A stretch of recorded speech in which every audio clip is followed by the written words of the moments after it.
Alright, it's another day.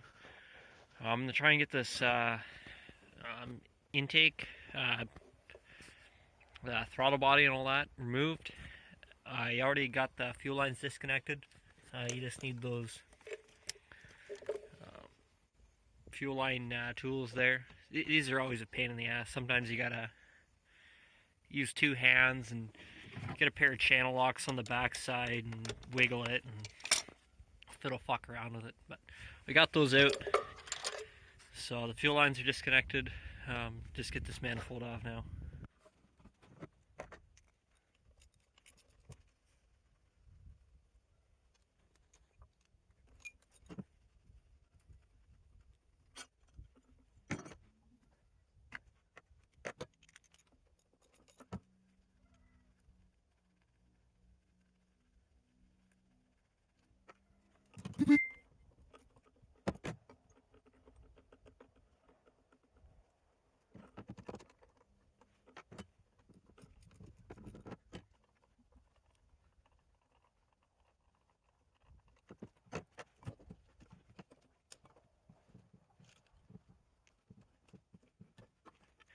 Okay, I got that guy removed there. I'm just gonna double check that I got nothing else hooked up here. That should be everything for the engine here, so already got all the hoses off. Let me just get some slings on her now. Okay, well I got the boom truck hooked on her here. Got some slings around the intake manifold. Probably not the greatest way to pull it, but that's what we're going with.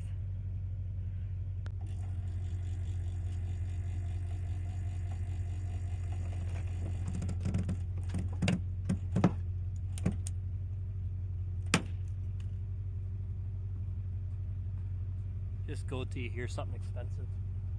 Try this again. I just moved the rigging up a little bit. It was lifting too much on the rear.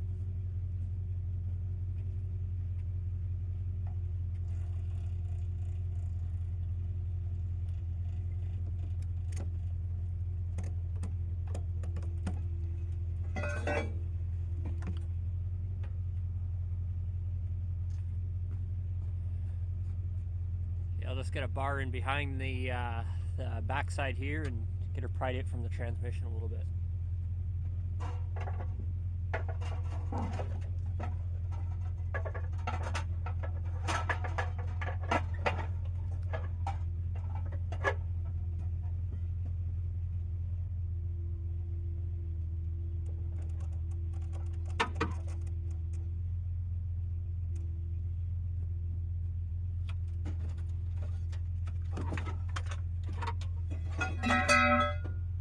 Oh no.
Okay, I've got the motor moved forward enough here that I can lift it out of the truck.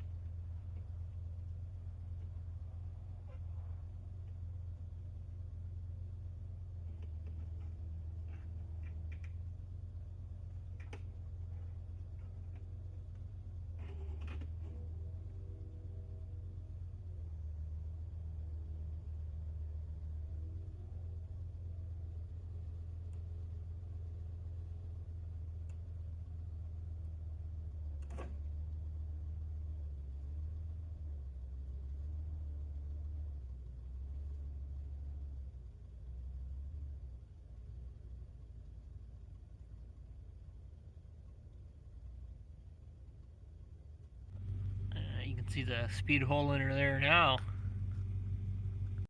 Okay, so now that I got the engine out here, the fact that this engine's blown up, I'm gonna salvage all the parts of it that I can use and put on the other engine. I'm especially interested in this aluminum intake.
You get all the fuel injection harness off. Now I'm gonna try and get all the bolts for the fuel rails out, but they don't look the greatest, and I've also got to get all the bolts out for the coils, get all the coils off. But I'm gonna show you what to do here to get these bolts, so we hopefully don't break them. Okay, so what we're gonna do here is get an aluminum punch here. We'll just give these bolts a couple hits, and hopefully that's enough to break the rust or the corrosion free between them.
Okay, I just wanted to show you guys something.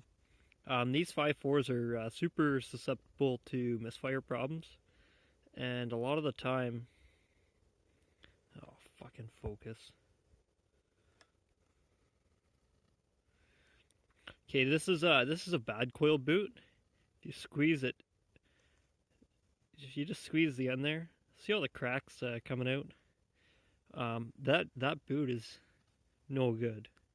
Even though it doesn't look that bad, there'll always be problems with misfires just because of how tight the bores are that these boots go in.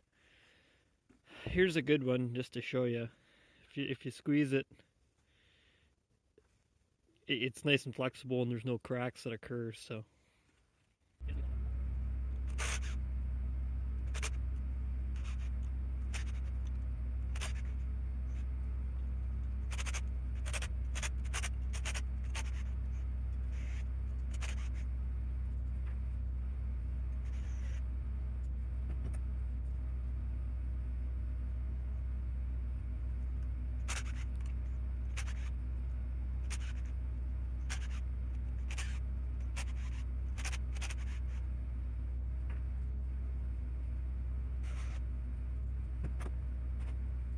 Okay, just pulling this fitting out here that I installed in the oil pressure sensor port. This is where I took the oil off to feed the turbocharger. I'm pretty sure that was clean oil, but I'm not exactly positive. That's all I jammed in there. That's called a street tee. It's a threaded male on one side, and then it's got two female ports on the other side. You may notice I just pulled each bolt out of the manifold and then just took it off, but if you were working on a vehicle, and especially the bolts hadn't been out in a long time, work on one bolt at a time. So heat it up with the torch, like let it sit, see if you can get it broke free. If you can get it broke free, take it out, put some oil on it, put it back in, tighten it up, and then just work your way along the manifold, both sides, until you get all the bolts so they'll all come in and out easy. That way, if you keep taking the bolts out along the manifold and you're left with a set of bolts or one bolt, all the pressure will be likely on that one bolt, and 9 times out of 10 you might not be able to get it out. But at least if you've already had everything out once, you should have no issues. Okay, I'm just going to set this thing on a skid now and then hit the intake manifold on it.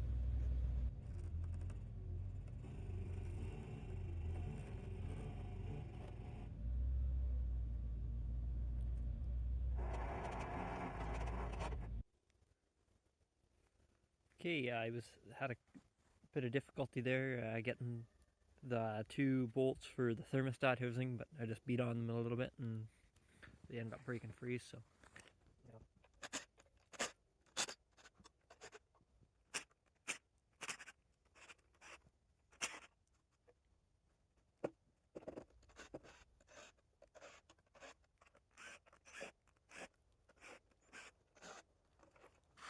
okay, so on these Fords here, this particular engine had the aluminum intake manifold. The later ones, they've got a plastic intake manifold, and then they've got, I believe they've got a metal intake that goes across the front here, cast aluminum. And there's a lot of issues with the cooling passages leaking, like that crossover pipe leaking. And this is what happens: is these gaskets in here just they just deteriorate, and then next thing you know, it's leaking coolant out. So one good thing here about having an immobile vehicle is it makes an excellent storage shed. You just fire all your extra parts and stuff up in there. I got this engine stripped here, so I'm gonna grab my loader and grab that engine and bring it up to the shop, get out of the weather here. Better plug the block heater in this. This thing's pretty cold-blooded. Okay, so now it's a lot later on in the evening. The old loader didn't want to start there, so